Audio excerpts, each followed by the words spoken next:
Great. Welcome, everybody, to Tipsy Testing. I'm Jessica Moore. I'm the Customer and Partner Success Manager at Inflectra, and I will be your moderator today for our Friday Funday cocktail. Today's Tipsy testers are from across the pond, so it's quite late where they are. We appreciate them staying up.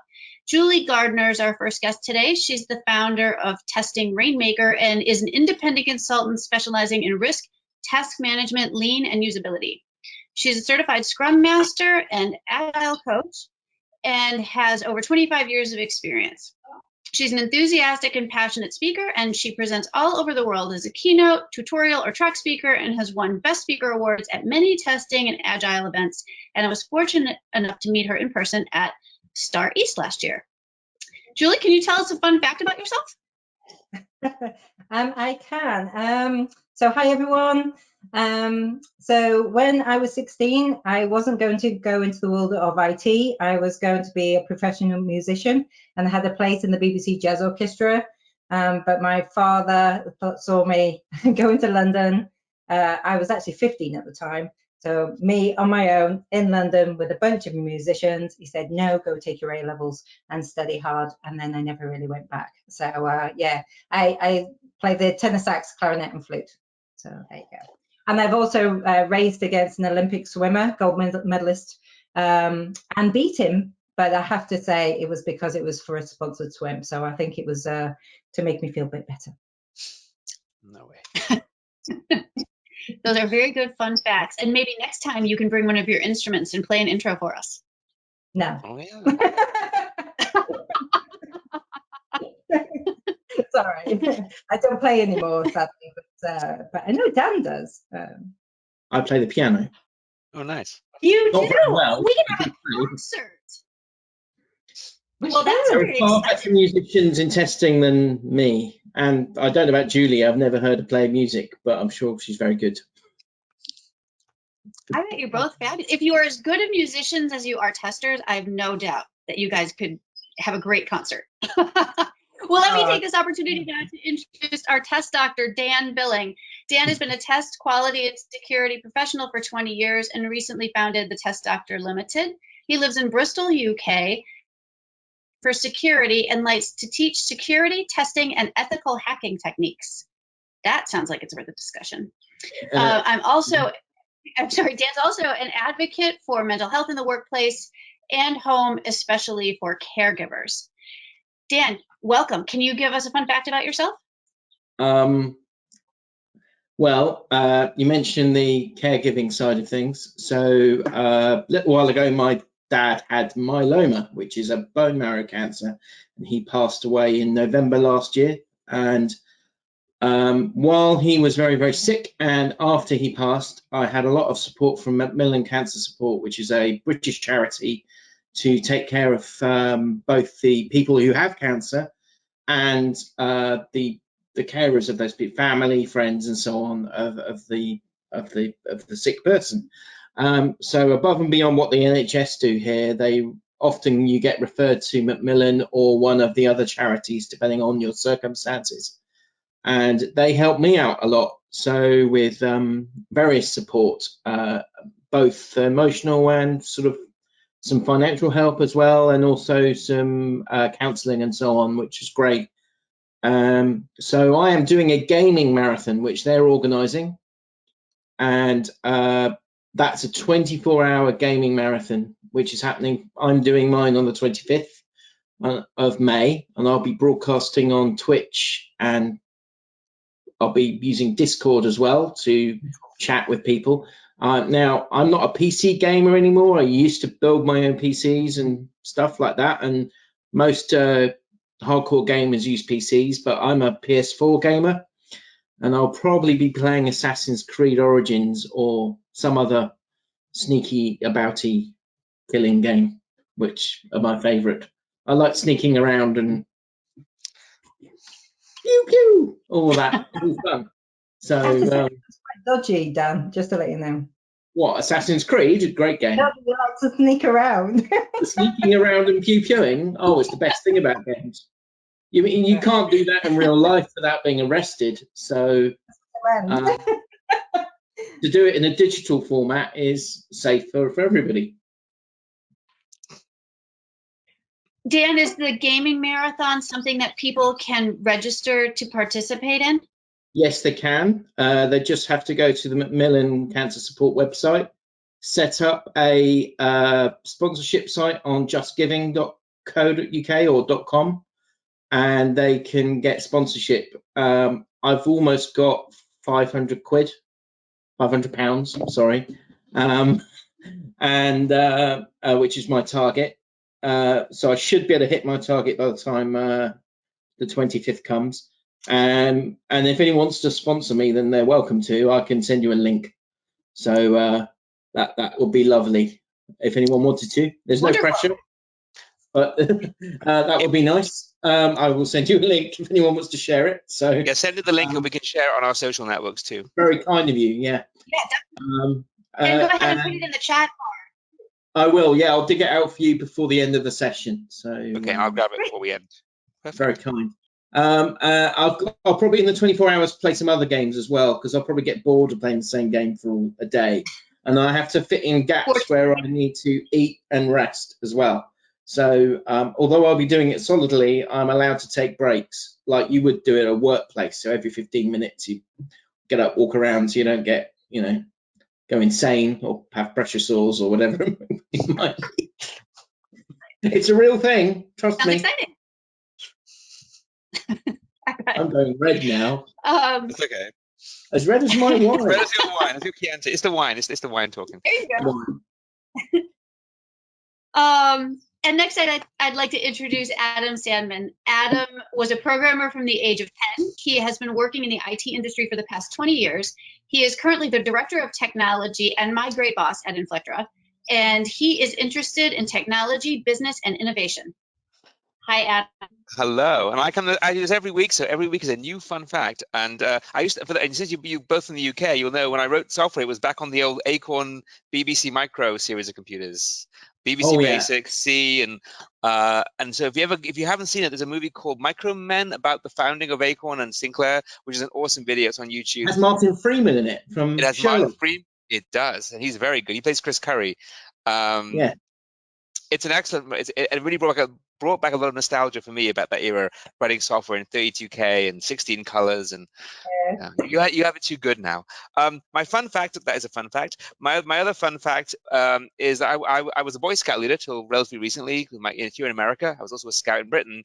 That's right. And when I used to go camping with the boys, I had to be connected to the internet because I had to run a business. So I brought solar panel and power bank and a prepaid iPhone, and all the boys like, this isn't scouting, Mr. Salmon. This is like, like I have this whole solar panel, this whole setup. I have my little IT center right in the middle of the woods, in the middle of Virginia, basically about 4 hours southwest of here, in the middle of nowhere. And I was the only person to have internet in a 20, 30 mile radius. I was a Scout leader as well. Oh, really? Oh, cool. Yeah, here in Somerset. But I never took my technology with me. The only thing I took was a mobile phone for emergencies. I didn't take anything else. I wish. Unfortunately, I once had to reboot a server from on a 3G connection in the middle of the woods while there was a copperhead snake running around. It was a little crazy. That's very resourceful. You have to be. Well, we have a number of questions that have been submitted by our readers this week and listeners, which is very exciting. It's the most we've had. So we're going to dive right into some questions. Paul Harris from the UK asks, what is the most ridiculous, badly planned, or ill-advised thing, feature, product, or solution you have ever been asked to test? Julie, what do you think? Well, so thanks, Paul. Just in full disclosure to everyone else, I'm going to kill him. I hope he's watching right now, by the way. He's on right now watching. Is he on? You're in so much, mate. You know. Okay, so aside from all the projects we did together, Paul, no, they weren't too bad. We survived.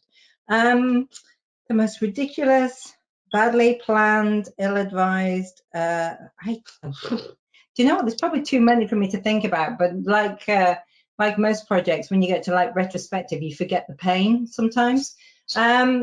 I'm going to, oh gosh, I'm going to choose, I'm really going to kill him when I see him. He better be drinking, I'm telling you now. I'm going to choose probably the ill-advised thing. So a while ago, I'm under NDA on a lot of places, so I'll sanitize it. I just started as a QA manager, and my boss said, this was a Thursday. He said, we want to go live with this third-party product.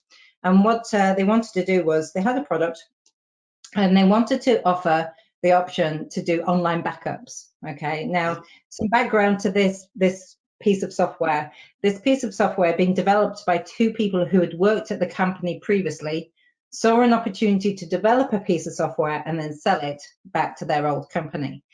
So my boss had said, look, it's gone through, they've said it works. Some of our UAT guys have had a bit of a play with it. They say it's fine. Given you've started, can you just have a once over it? So I said, fine, no worries. Started testing. Within the day, I'd found over 20 bugs. But the most interesting one was the fact that you couldn't do online backup. And so I was like, maybe I'm doing something wrong. So basically, I got in touch with the suppliers, and I thought maybe it's environment or something else like that. Was desperate to try and get this thing working in some way, shape, or form. They said it worked fine. They actually had feed up to the MD. So I'm actually going, just to let you know, guys, I can't even get this thing to work. Long story short, the following week, I was called to the MD's office, managing director's office, with a bunch of the directors. And they said, what are your findings? Are you okay? I was like, no, I'm not okay. And so I've only just joined. I'm already getting this pressure. These guys are trying to influence the MD, going, you know us. We wouldn't give you a product that didn't work. And I was like, long story short, they didn't go live with it. The business were so thankful. I mean, had terrible usability, never mind anything else. But we still, to the day that we left it for about 2 months, we kept on trying, and in the end we just gave up. And we still never got the online backup working correctly. So I guess that's probably the most ill-advised one. Certainly from the company was trying to sell the software. They're no longer in business, surprisingly. But there you go. Wonder about that. Sounds like a good thing they had you. Yes. Dan, what about you? So my second ever job, and Julie and Adam might know the answer to this, for a well-known British public sector supplier, which will remain nameless, but we can talk privately about it later. Okay. They decided to lift and shift all their software from a very clunky, old-fashioned Computer Associates database over to and very thick client front end, horrible, written in some language that I don't know, archaic, Shakespearean, and then over to an HTML web platform. Now, they already had an established outsource arrangement within an Indian company who were very well established with the business and doing good work, but they wanted to remove them from the equation because they felt that they had too much power in the business, but at the same time sacrificing all the great relationships that we built up with those developers and other testers and project managers and offshore resources and onshore resources and all that kind of thing. This was just after about 2002 or 3, 2003 or 4. So right in that period where everybody was trying to outsource everything. And they decided to go with another supplier, but all their development team were from Vietnam, who hadn't yet been able to establish a strong relationship with us. So the communication was really, really bad. And as a result, and this isn't a competition, Julie, I found something like 700 bugs in about 72 hours. and some of them were quite minor, but a lot of them were to open the URL and do a thing, and the app would just crash completely because it wouldn't connect to the database, but it wouldn't fail gracefully. It fell over in a horrible heap. Yeah, and all because the company that I work for decided that they didn't want to let one outsourcing company have too many fingers in the pie compared to another one. They couldn't see that that was actually a problem for the future of the product because of the relationships we'd already established with people who knew the existing product really well and who we had already had great relationships with. I'm going to have to try and guess this company now. No, because I don't want to get sued. There are so many. There are so many. We will, yeah. Well, let's just say that you could have the word crap at the beginning of their name.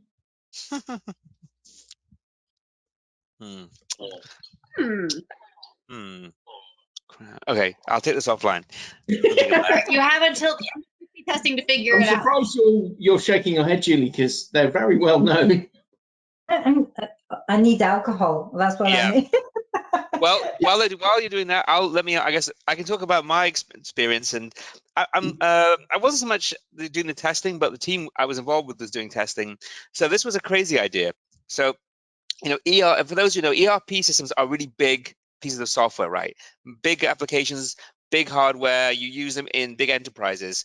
Well, this is back in the day when the U.S. Marine Corps wanted to have some kind of logistics system to actually put on the battlefield, like on a soldier's laptop or a phone, or running on radio networks that made modems look like a high-speed internet. And some very large software company whose name should remain nameless, but they do a lot of yachting, if you can think which one that might be. The color red. Yes. And there's a place in Britain near the train station that has the same name as a shopping center. That big database and ERP company that isn't the one with 3 letters, that one decided and managed to convince the Marine Corps that they could put this entire logistics and inventory management system that typically runs in a data center onto a backpack, and it will be the warfighter's last mile. And we were supposed to be testing this thing on radios in the desert. So we drive out to the desert in 29 Palms, which is where the Marine Corps blows stuff up. And they get these radios that were built for Vietnam era, like Singars. They're frequency hopping radios, not meant for data really. And they managed to hook up a laptop to it. And 20 miles away, someone else in another kind of random part of the desert in California hooked up another part of this system. And we're trying to send purchase order requests over the stupid radio. And this little girl on a bike, it's like Terminator, little girl on a bike bikes up in the desert. There's people in pickup trucks pulling up, watching us. What are you doing? Got this big antenna. It was the craziest thing. And they abandoned the whole thing and realized, no, this is going to be used only when we're back here at base. We're not going to try and deploy this. But they were seriously going to try and deploy ERP to the last mile in the desert. It's like, oh my God. I can certainly tell you the craziest and most embarrassing testing assignment I've ever had. But maybe I'll need a few more drinks before I share that. But it was a way of no, now you have to share. Okay, so very quickly, I was working in Australia, and a good friend of mine, and she and I actually had some time, and I was going to an assignment for a broadcasting company we just created an app. It was a while ago. It's when apps were starting to get popular. And we had to test on different devices across different networks and everything else. And this app was also voice activated. So we had some challenges. So we said, right, let's just do everything exploratory. Now, in order to test the voice activation, we couldn't get it working in the premises of the company. So we said, oh, let's just go out into the middle of Sydney. And we said, oh, look, there's Wi-Fi at McDonald's. Let's go to McDonald's. So we sat there with our coffees. But there were certain words that that would actually activate something in the app, which was next, more, back. So I'm a Brit and she's an Australian, and we still couldn't get it to work even with our accents. And so we said, oh well, let's just try volume. So we're sat in the middle of McDonald's with these iPads going, more, more, more. and everyone started looking around, and within about 10 minutes, we were the only ones in McDonald's in the centre of Sydney. So if you, we still didn't get it to work either, but never mind. So yeah, we were shouting more and back. Kevin saying back, more, back, more. Yeah, we looked really stupid, but never mind. It was fun. It was fun. It reminds me of You scared everyone. there was a sketch about in a Scottish comedy show called Burniston about Scottish voice recognition. Oh. and they couldn't, because they were in a elevator. Sorry, and they couldn't activate it because it couldn't understand their accent. I'll share the link. I've got the YouTube for that here somewhere. It's not safe for work though, so play it at home. I won't play it. Yeah, don't do that. Yeah.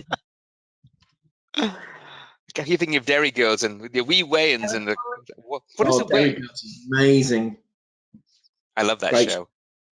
Have you seen that, Jessica? With Dairy Girls? I don't know. Is it in the States?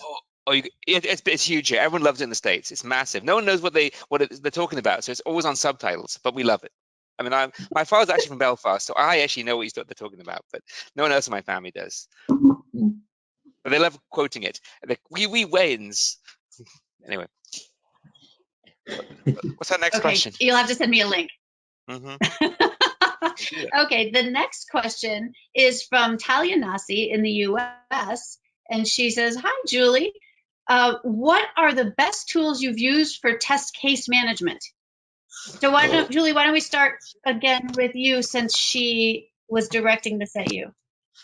Okay, so Talia, lovely to hear from you. You rock. I think you're amazing. For anyone who's actually watching, please follow Talia on Twitter. She's doing some amazing sessions at conferences. She rocks. So lovely to hear from you. Test case management tools. So I am, for the most part, tool agnostic. I'm a simple kind of girl. You'll find this out. I like tools that work, always a bonus. Tools that make my life a lot easier, always a bonus. So I've had lots of different tools I've used on the test management side before. I've got to admit, I'm going to take us way back. I feel as though I'm the oldest one on this in terms of experience. But I used to like the old, test director and stuff. And I find nowadays a lot of companies are trying to absorb, the test case management into more agile related tools. But I still think there's value in actually having a tool to actually handle the test management side. So I'm going to start negative, and then I'm going to try and be positive. So I have yet to find a test management tool that can help me with all of the reporting I want to do. So when it comes to my reporting, I am still probably using the very sophisticated tool of Excel. So that's the negative, and I'm sure that certain tool suppliers will be looking into that at some point. On the call. So, and I have to say, in full disclosure, so I've actually got another business I'm going to be launching from a testing perspective, and I've chosen Inflectra to help me. And I'm very happy with it so far. So that wasn't planned, by the way. Nobody knows I'm setting up this new service, but it's coming soon. So yeah, if I had to choose one out of everyone I've used in the past, it would probably have been Test Director, but now I'm actually using Inflectra's tool. There you go. Does that answer the question? Thank you. It does. I think it does answer the question. Adam, would you like to go next? What's your favorite software? Well, it's funny you mentioned that, and actually, I'm going to agree because those who don't know, I'm the founder of Inflectra, and so when I started the company, I actually loved using Test Director. That's the reason why. One of the reasons why we started the company, because my old job at Sapient, which was a consulting firm, we did use Test Director on a few projects, but we couldn't afford it on every project. That was the problem. It was an amazing tool. What it did, it was very heavy, and that was one of the negatives. So some smaller projects probably didn't use all its features, but it was the only tool of its time that did anything like what it did. Now there are lots of tools now. We have SpiroTest. There's a bunch of competitors that have tools out there, so you've got a lot to choose from. But back in, this was probably 2000, there was Test Director. There were a few others, but not a lot. Nothing anywhere close to as good as it. And if they had made it affordable, and especially affordable for consulting firms to reuse the licenses, I don't know if we'd have ever started the company. I'd be doing something I'd be doing out of a coffee shop. So it's thanks to the fact they priced it so expensive that I think a lot of other tools found it a niche or niche to actually get into the market. But it really was the original. Whoever developed Test Director, I think it was an Israeli guy who I forget the guy's name, but it was groundbreaking, and we've copied some of the good bits, we've added some other stuff, but you have to give credit where credit's due. It really was the progenitor of all the tools. But I would plug SpiroTest, our tool, I do love, but it really it was a lot to Test Director. Great. So there's consensus so far. What do you think, Dan? I'm going to throw a spanner in the works because I have a hard time with most of them, to be honest. My first one that I ever used, and when I was first testing, this was in about 2000, I could have really done with having one, and I only had like Excel or whatever with it. And then later on in my career, I had test managers who obsessed about graphs and all this business. And I found that as I've gone on, they're less interested in graphs and more about delivery. So I still find Excel very, very useful, or similar products like Sheets or whatever, just to give an overall idea of how we're getting on. I've used things like T-Plan before, a long time ago when I worked for Northgate. I haven't used SpiroTest. I've used TestRail a bit, and I've used the various plugins that there are for Jira. And I used one by ThoughtWorks many years ago, which I can't remember the name of. Mingle. Yeah, Mingle. That was Mingle was their initial Jira competitor. Planning. Yeah, it was like a planning-y tool. Yeah. But it had a test bit to it, which you could either turn on or off, and I used that for a while as well, and that was over 10 years ago. And since then, I've explored various other things with like session-based test management, and my friend Simon runs a company called Test Buddy in the UK, and it's essentially a note-taking tool with plugins for the browser, and it outputs stuff straight from whatever you're testing in the web, and you can take notes in that, and it's essentially an interactive form. So it updates as you go through your test charter or whatever it is that you're doing. And then you can output the output from that to a PDF, which you can then upload to any storage like a Jira ticket or whatever it is that you want. So I'm a big fan of them, and I would use them. I've not used Inflectra tools actually, so that's something I'd like to try. That's something I've, trying different tools and sharing those things is good when it comes to speaking to different testers and other people about how to use these applications, but why we use them, what the benefits are of using them, and if it's a benefit to the business as a whole is the most important question, I think, to ask. And I think the most flexible one of all is probably using Excel as a kind of a add-on to a tool like Jira or a tool like Quality Center or Test Director, as it used to be called. Mercury was the company it was before. Yeah, Mercury Interactive, yeah. HP, and then hasn't it been bought out again since by someone else? Micro Focus based in Reading. Yeah, I know someone that used to work for them who lived very close to Bath, so where I used to live long time ago. Yes. I think you're putting a spanner in the works there, Dan. I think we're saying the same thing. So you're actually using the tool that you need in order to do your job. So as I say, at the moment, you know, because I mean, we could get into a debate, and I know we've got questions, but, you know, quite frankly, I don't like the kind of things that are being monitored in a lot of test management tools. You know, reporting on coverage is meaningless. You know, percentages meaningless, in my opinion, in my experience. Which is why, you know, I want to show, you know, my S-curves and predictions of where we potentially may be, and I want to show on proper product risk. So I'm sure they will be integrated at some point, but for the time being, you have to use what works for you. So, as long as I've got a method by which I can attach, I use Notepad to write notes, or one of my favorite techniques is to use a mind map and then draw out how I want to visualize my testing. And then as long as I can upload that to demonstrate the value of what I'm doing, that's really all I care about at the moment. When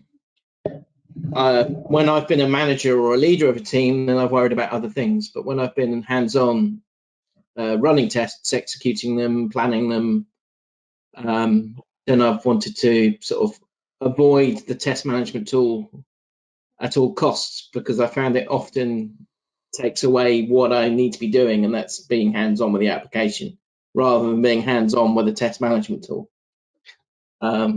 If that makes sense to you. Yeah, one thing to find, one thing that we found is interesting. We're a small company, so Spiritest was built in many ways for companies that are bigger than us. So we had struggled almost using our own tool because it really was built for a company just a little bit bigger than us.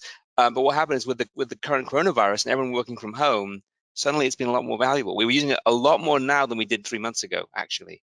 Because before we would just get a whiteboard and start jotting stuff down, and we'd be like, well, we should really put this into Spiritest. But there's only 6 of us working on this one thing. We could just write a whiteboard. But now we're all at home. So actually, we found it more useful. That's one thing I've noticed. We're using our own tool a lot more, mainly because we're stuck at home. I noticed Julie's got a whiteboard, or is it a wall that you've put Post-its on? It's automatic whiteboard paper, so it all comes off once we all go back to work. But yes, I'm a visual person. I have to have. Got a big bit of white space there, so I'm going to use that to put one up. So yes, that is the first oh, there it is. Yeah, they're on Amazon too. Cool. So Tal, there you go. There's a continuum of answers, but Excel is popular and Inflectra is very popular. So check those out. On this call anyway. Let's do one more question before we get to our tipples. Arlene Andrews from the US asks, this is an interesting question. How do we encourage awareness of other people's uniqueness without personal contact or possibly even visual clues?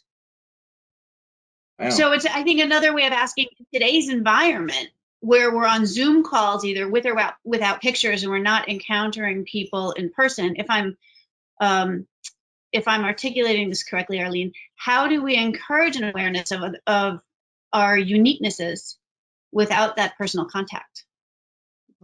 Adam, why don't you start this one? Oh, great, thank you.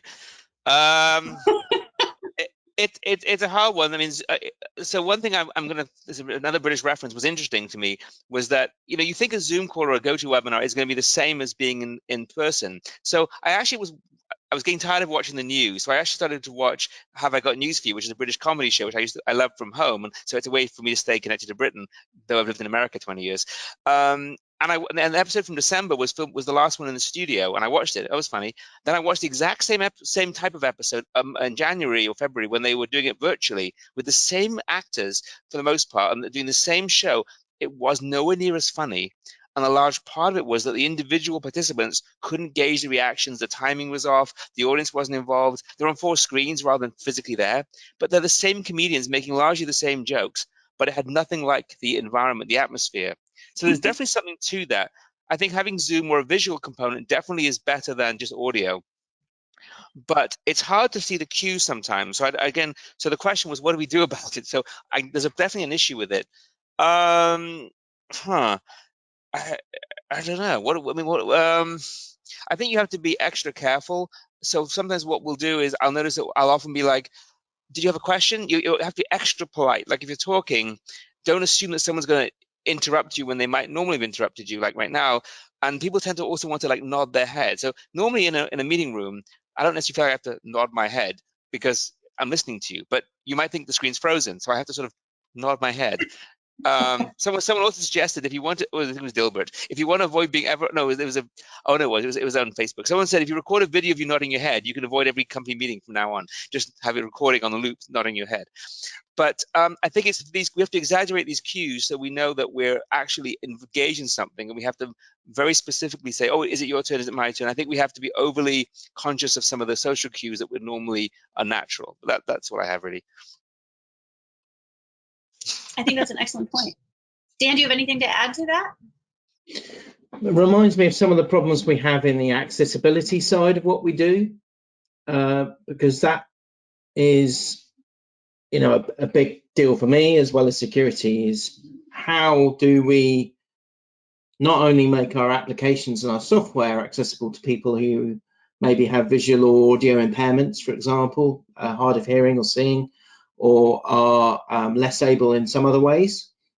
And we make adjustments all the time for, or should make adjustments in our software all the time to suit people with certain needs than other, you know, than the rest of the populace.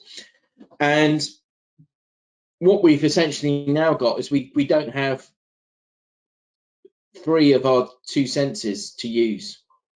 So we have to use the 6th sense, which is essentially intuition, which is something that a company or an organization can't solve without coaching people to look for those things.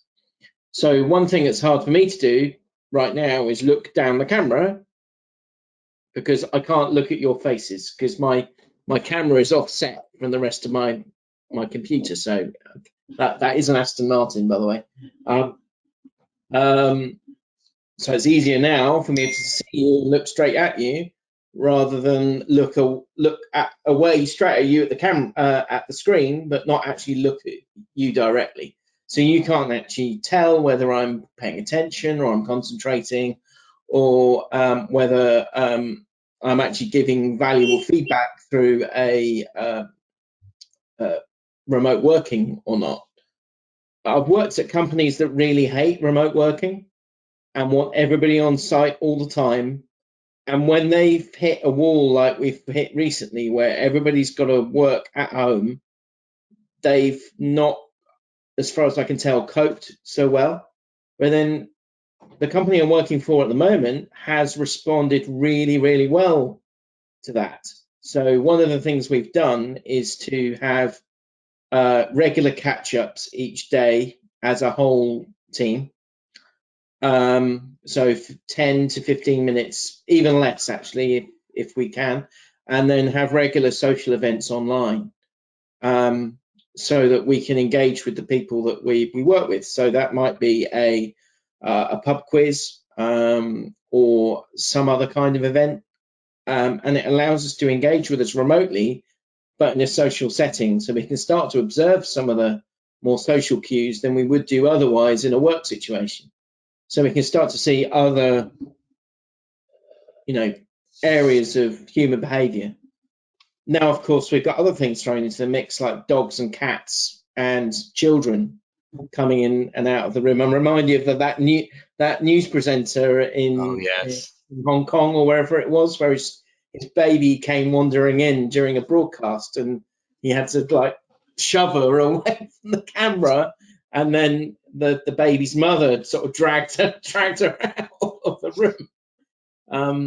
I think that we still have a lot to learn about looking at the human being beyond the technology, and I think I don't think there's very little that we can do other than keep practicing and keep encouraging people when they do have to work from home, or actually to think about what is going on in the mind of the people that they work with. I'm reminded of a link. I've got it on my Facebook actually. I'll bring it up. I'll share it with you once I found it, which was shared with me by my mate Martin Hine, who lives in San Francisco.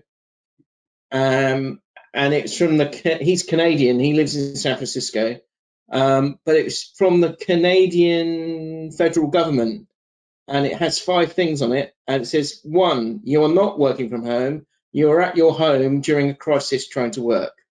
2, your personal, physical, mental, and emotional health is far more important than anything else right now. You should not try to compensate for lost productivity by working longer hours, which everybody fails at. You will be kind to yourself and not judge how you are coping based on how you see others coping. And you will be kind to others and not judge how... Oh, hang on, no. That's 4 and 5 are the same. You will be kind to others and not judge how they were coping based on how you are coping. How you are coping. Oh, see how you see others coping and based on how you are coping. So they're kind of the inverse. I think it's a lovely little thing that they've shared. So you're trying to remind people that you're still human beings, whether you're trapped inside your own 4 walls and not having to interact with human beings all the time. I think it's lovely. That's an excellent reminder. I'll share it so people could see it, and I think it's on Twitter, so I can share the Twitter link, so you can share that with the people that are attending this session and people that are watching it later. Absolutely. I'll stick it there now. Anyway, that's my 10 pence worth. Thank you. Julie, do you have anything to add to that? I'm going to take it from a slightly different angle. So I'm doing an assignment for a company at the moment. I've got a very fancy title, which just means I can actually get to influence lots of things. But one of the things that they've taken up is they're doing more of the mental health well-being sessions for everybody. And, you know, I think it's raising awareness to leaders, just how, you know, I'm going to upset you guys now, sorry. Forget tools, forget process. It's all about the people. It's always all about the people, but sometimes people in more senior leadership positions forget that. So I actually think, you know, one of the good things that is going to come out of this is now they're actually having to respond and realize that people are truly at the heart of what they do. And that journey is going to be different for different leaders in different organizations. But I'm going to put probably my agile coaching hat on. I think the question was about uniqueness. So one of the techniques that I've used in the past, which you could do remotely or you could do when you're back in the office, is like a team canvas, and looking at one of the first parts of that is 4 quadrants with a purpose in the middle. But on the top right, it's about who the team is. And there's a little exercise that a gentleman called Matt Shave taught me, where basically you create a postcard or some small amount, and then you all have to draw one another. You know, so you pair up. So like I would draw Dan, and Dan would tell me some things, and then I would say, here's Dan. Dan, you know, Dan is doing this wonderful role. He loves computer games and security, blah, blah, blah. And you also bring in some personal things, and you share as much or as little as you want. You know, there's no kind of specific point to it. So it's whatever you want to share with the group, because remember, some people may feel uncomfortable about doing that kind of thing. And then you actually create a canvas, and you could do it digitally as well. I've mainly done it in the office and on the big whiteboard type thing. And you put up what your team looks like, and also what you can see the differences that everyone has. So you may have 3 testers in your Scrum team. They're all going to be bringing in something completely different because they are unique.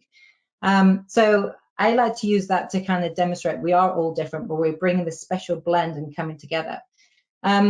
I think an easier exercise to do remotely is another agile technique that I learned called manual for me. So it's kind of like, this is me, this is how I work best, this is things I like, things that irritate me, you know, how to communicate with me. And I've got some templates, so if people want them, I can send them on. And basically it helps you understand how that individual wants to be interacted with, how you can actually get the most out of them as well from a team perspective. So, you know, if Dan and I, no, I'm not picking on Dan, if Adam and I are in the same That's fine, team, you can pick on me. and Adam says, you know, I'm an early bird, I like to do my creative work in the morning, then I don't want to disturb him about something that's not going to enhance that. So I would probably say try to use that exercise manual for me. And it's, as you say, you do it for yourself and then you share it with the rest of your team. And as part of the, if you did the team canvas, the postcard, you could actually take a photo of it and make it your image when you're actually on virtual land in Zoom and go to a meeting. And all. I'm looking at some images of the team canvas model now, and it's quite beautiful as an organizational sort of tool. It's really lovely from a team perspective, because you have, so I only talked about the top right hand quadrant, which was all about the people, but then it talks about goals and values and you know, almost rules of engagement, what's going to work well for us, what's not. So if you're wanting to work on cultural aspects as well, or, you know, what we deem to be, you know, going to be productive and not so productive, you can put all those things on and then hold each other accountable and support one another as well. That's cool. Was that question from Arlene, Jessica, originally? Yes, that's from Arlene. She's on the call right now, and she's just wrote back on the question window and said, "You did an excellent job of working with my question. Thank you. And oh, good, I'm glad you are sharing this." So some good feedback. Arlene, you're my favorite. Yeah. It was a great range of answers too. Thank you. Arlene's quite active on Twitter. She follows and listens, and yeah, it's good. It's good to hear new people on getting in touch with regards to learning all the time. So yeah, nice to hear. It is indeed. Well, we've been having such an excellent conversation. We haven't had a chance to get to our tipples yet. Oh. So let's talk about our drinks. Almost gone. Mine's almost gone. Dan, what do you drink? What am I drinking? I'm drinking bought this from my local Sainsbury's. Sainsbury's is a supermarket to the non-Brits listening. It's like Safeway. Yeah, or Food Walmart. Universal. Yeah, whatever. Trying to think of one that I can remember. This is an Italian. It's Chianti. Edizione del Fondatore. It's a Sangiovese grape from the Siena region of Tuscany. Nice. Delicious. And it's very nice. So I've not drunk many Chiantis, but I'm also inspired by I've been watching Sir Anthony Hopkins play the piano on Facebook and YouTube, and he's an excellent pianist. But I'm also reminded of his turn in The Silence of the Lambs. So you, Sir Anthony, wonderful pianist. With no human liver this time, hopefully. No, all fava beans. One of my favorite Julie, movies. what do you have today? So it looks like I have a soft drink, but I don't because I have a company. I have to say I'm quite embarrassed because my bottle's nearly empty. I took this stuff in. I don't drink it all the time. I feel really bad now. We're going to show the bottle. So Captain Spiced Rum. You know, I like it slightly different. I went from Kraken to Captain Morgan's. I have to say, I think this is winning for me at the moment. And I did actually go Pepsi, not Coke. But normally I would go Captains and Coke. So yes. Cheers. Cheers. I think the amount gone from the bottle simply means you're going to have an excellent Friday night. I have to say, I've been working on that for quite some time. And it's usually on a Friday night, I just have one. And I was tempted with red wine, Dan, but given the week I've had and how tired I am, I think the bottle would have gone. So it was. Well, I drink the red because I drink it slower than I do the white. If I drink white wine, then I'm going to get very drunk very quickly. Because it gets warm. You want to keep it drinking while it's cold. Yeah. That's his excuse. It's very quaffable. I recommend it. Who's next? Adam, how about you? What do you have? All right. I'm doing, because we had two British guests and I'm originally from Britain, so I thought I had to do a PIMS, which you can get in America. Unfortunately, I didn't have any 7-Up or lemonade with and Sprite. So I actually concocted my own Sprite. I took some sparkling Pellegrino, lemon juice, and agave syrup, and it roughly approximated a Sprite together with Pimm's, and actually it was pretty good. That Probably sounds better nice. than Sprite I as think well. actually better than Sprite, actually. Oh. Certainly healthier. Did you have? Oh, you don't have all the cucumber and whatnot in there. I got oranges, and the cucumber was downstairs, and I couldn't be bothered. But I do have some cucumber. I'm going to make a second one with cucumber, and I think my son's eaten all the all the strawberries. He's frozen them all for his smoothie, so I'm going to have to just have cucumber and orange, I think. And at least your bottle is suitably down as well. So that's making me feel a lot better now. Oh, yeah. Since it's coronavirus, I've probably been average. Yeah, we don't want to talk about my drinking. Probably way too much. Cheers. In university, we used to drink way too much. Well, Julie, you'll be happy to hear that I have finished up the last of my bottle of white Martinez. So yeah, also off to a good Friday night. Cheers, everyone. Cheers. Cheers. Good. Cheers, everybody. Happy weekend. All right, we have another question or two. Steve Davenport from the UK asks, what are your thoughts on how to win? Uh-oh, why are you laughing, Julie? I know Steve. Hi, Steve. great guy. A lot of Julie fans. Julie, you're very Well, popular. let's see if he's got a great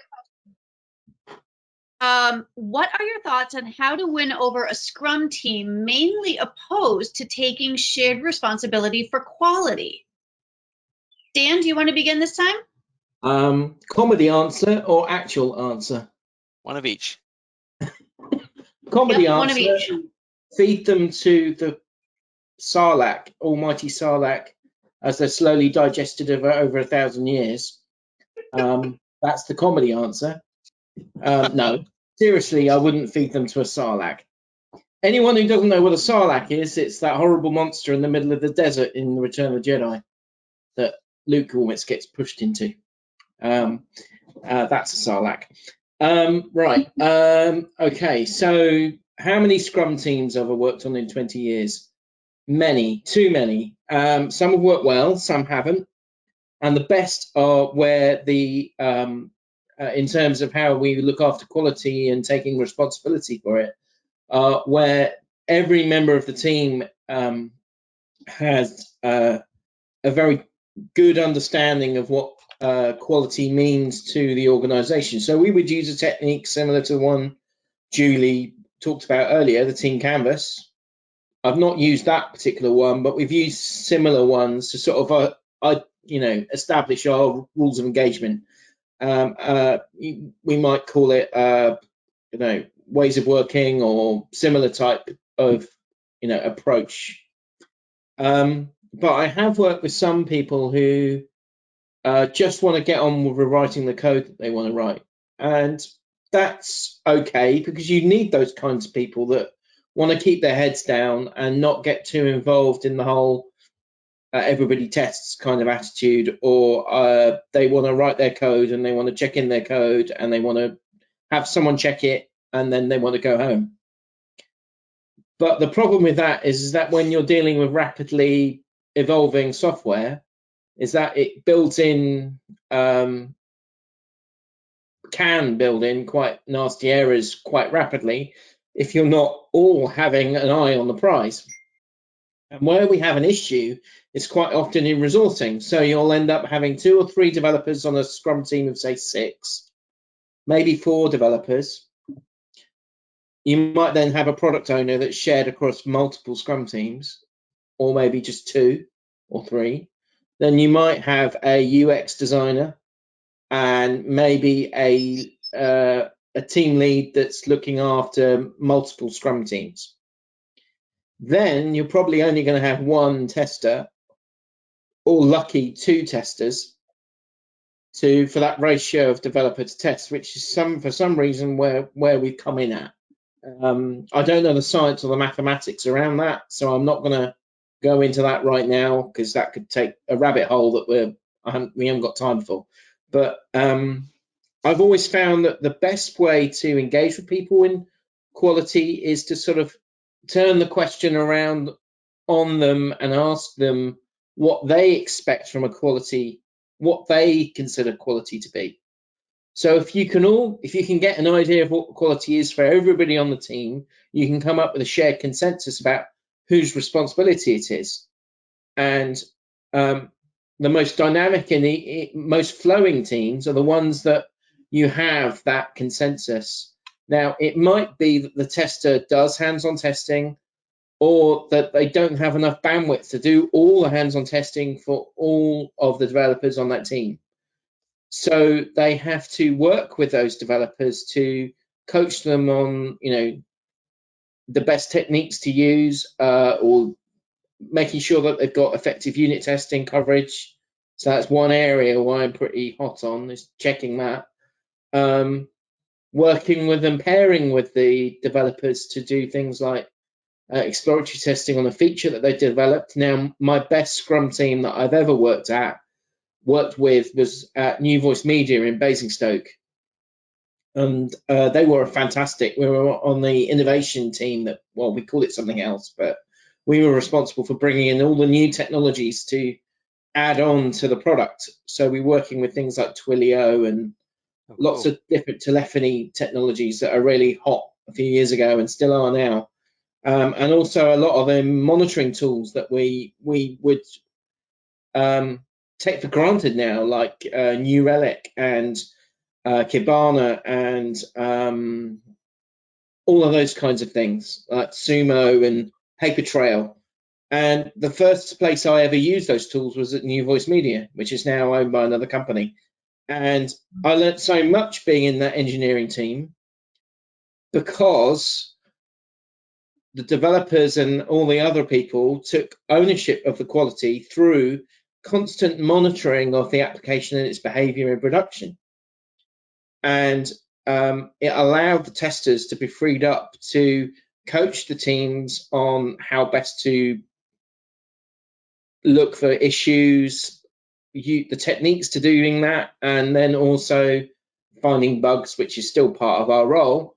And then working on things like streamlining the regression testing, for example, or automation, or other types of testing which developers might not have time to do, like performance, security, that kind of thing.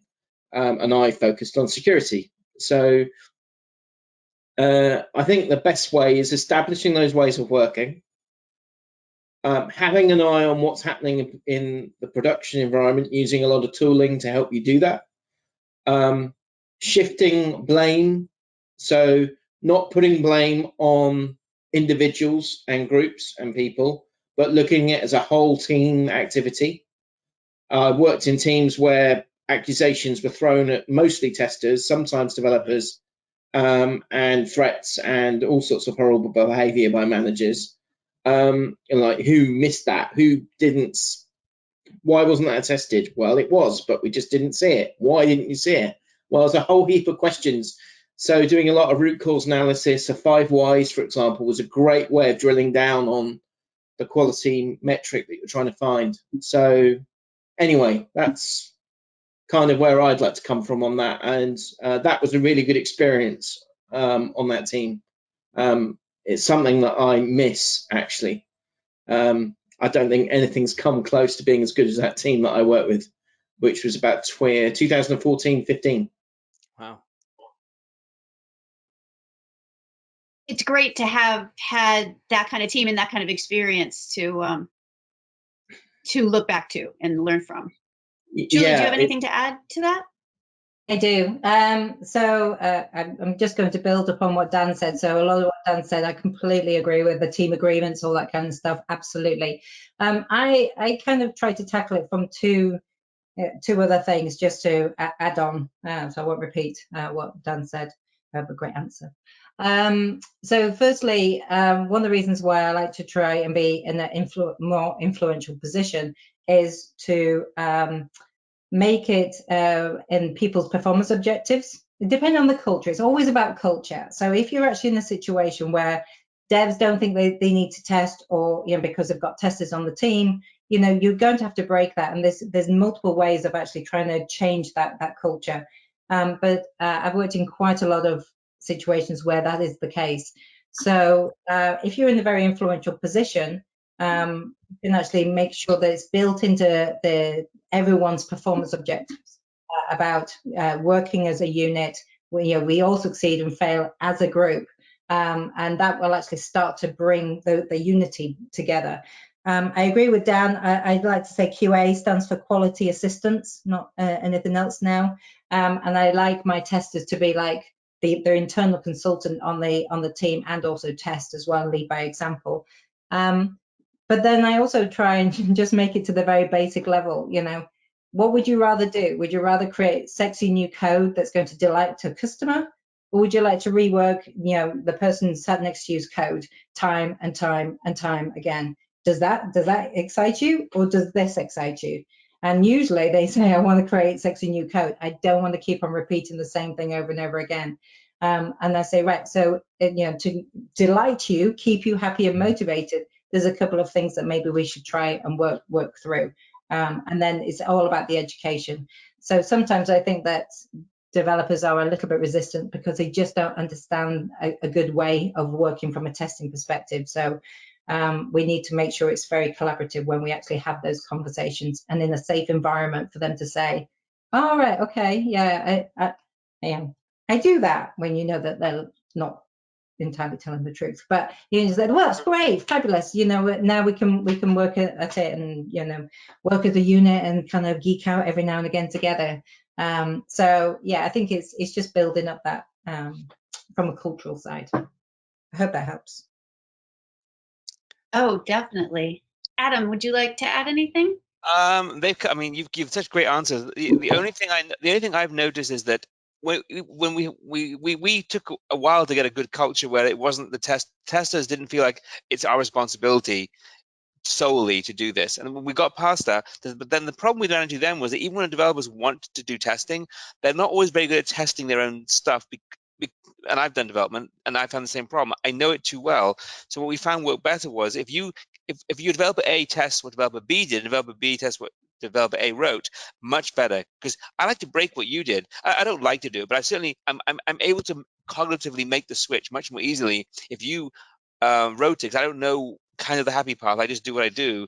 I don't know well enough to sort of avoid it. Because I think developers surreptitiously avoid breaking something, not even if they don't mean to. Like when you build something out of Lego, you deliberately are careful with it. You don't try and break it. Even if you want to break it, you somehow just can't subconsciously. So I think it's their baby. I'm a developer, world's worst developer, by the way. Pride has gone into that you've produced. So now to actually say it may be flawed in some way, it kind of is incongruent to what their values were to try and create it in the first place. So I agree with you, Adam. Yeah, they may know intellectually that it's flawed, but subconsciously it's hard to take the action. Whereas so we found that cross testing was the best way. Then you had if you had 3 developers and one tester, really you have 4 testers. You just don't have them test what they wrote. So I think that solves a lot of the resource problems. Definitely. That was it. Well, we have a comment from one of our listeners who has joined us and also submitted a question in advance and has been so pleased. Yemi O from Nigeria would like all 3 of you to be mentors. So maybe Yemi with the 3 of you afterwards. We are out of time. We've had a fabulous conversation over the last hour. Julie and Dan, thank you so much for joining us. I hope you continue on with a fabulous and deliciously drinked Friday evening and a wonderful weekend. And we look forward to having you next time for the concert. Thank you for having me. Thank you for inviting me. Very welcome. One closing thing I just wanted to mention for Dan, who's a Doctor Who fan, like myself, and Julie, who's a customer using our tools. If you type the word TARDIS into Spirotest, the whole screen will shake. Really? Yes, really. Why did you do that?